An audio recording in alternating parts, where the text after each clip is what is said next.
be the only insecure woman in the whole wide world. You see, because once you get to your 50s, you think, oh, life will be sorted. I have the man, the house, a proper job. And I probably had them all at some point during my life, but perhaps never all at the same time. And even my mum's even given up asking me when I'm going to get a proper job. So when I was a little girl, like many others, I thought one day I'd have the dream wedding, the dress, the flowers, the bridesmaids, and I did. But the only thing I hadn't factored into my dream was the man. So sadly, it didn't all end happily ever after. And then a few years ago, my ex-husband died suddenly, quite young.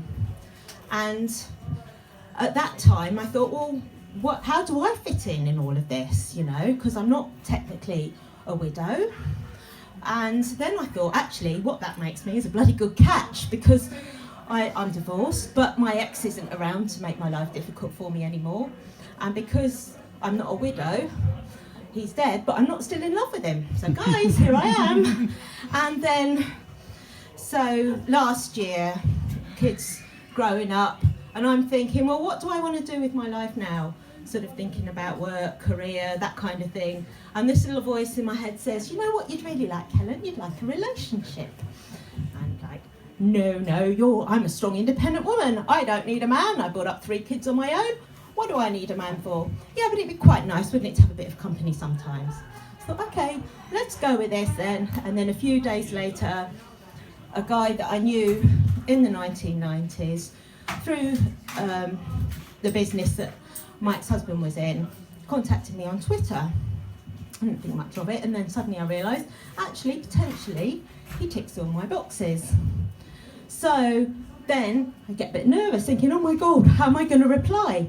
And guess what the first thought that popped into my head was, oh, I wonder if he knows if my ex has died.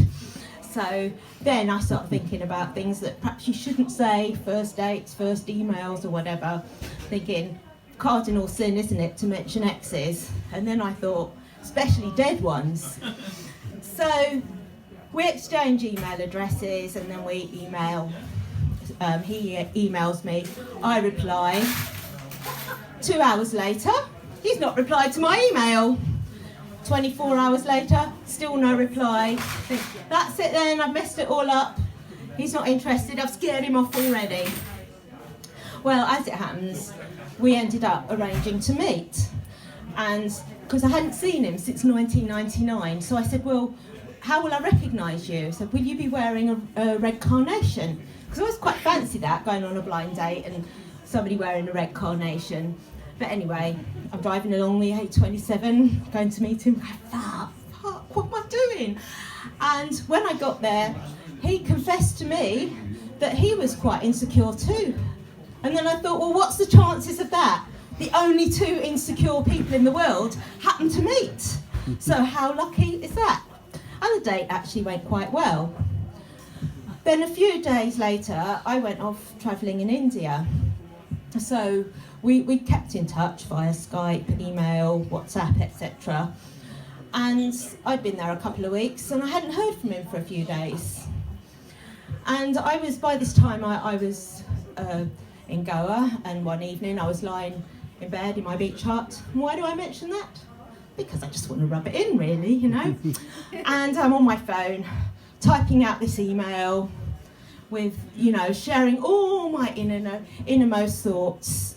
And then suddenly I hear that fateful sound, whoosh! Oh, shit. What have I done? Oh, well, too late now. So the next morning, I went to plug my phone onto charge, looked down, and somehow, no idea how this happened, I'm calling him on Skype. And it's 2 a.m. in the morning here, and I'm thinking, he's going to think I'm a complete nutter now anyway. I thought, well, if he didn't already. And so, it turned out it was okay. He emailed me later, and he said, oh, he hadn't been in touch because he'd been ill. I thought, well, that's okay then, isn't it? He can't multitask, he can't be ill, and message me at the same time. So then I came back to England, we met up again, went out on another date, went out for dinner, go for a walk afterwards, end up snogging like a couple of teenagers, and he said, "You know what?" He said, "I've never kissed a maths teacher before." And I said, "Oh, I'm really sorry." I said, "I can't say the same about aircraft engineers." And then we went out again, and we got on quite well, we were chatting, sharing some quite personal stuff. I thought, you know what, I'm actually quite like this guy. I mean, obviously I liked him before, thinking maybe starting to fall for him a bit. So ladies, I guess you can guess what happened next, can't you? He died. Nothing. No, nothing. And so I didn't hear anything from him. And I thought, well, you know what? If you're going to be distant, I can beat you at that game. So I booked a trip to see my friend in the States. So I'd go 3,000 miles away. And then it's New Year's Eve. And I guess you might guess what's coming next. Have a few too many drinks, probably smoke a few things that I shouldn't have done, go to bed, out comes the phone. "Oh, I miss you, I really want to talk to you." You know, all that really attractive stuff that I'm sure nobody else in this room has ever done when they've had a few drinks. So he doesn't reply, surprisingly enough. And then I think, actually, maybe we want different things and it's time to end it. So then he says, "Well, actually, let's stay in touch, but let's just be friends." So that brought to mind to me that book, if any of you have read it, Men Are From Mars, Women Are From Venus. And in addition, we are both Cancerians.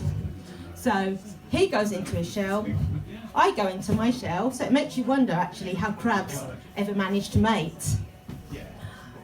And also, Men from Mars going off into his man cave. Only this one didn't only go into his man cave, he went potholing. So thank you for listening.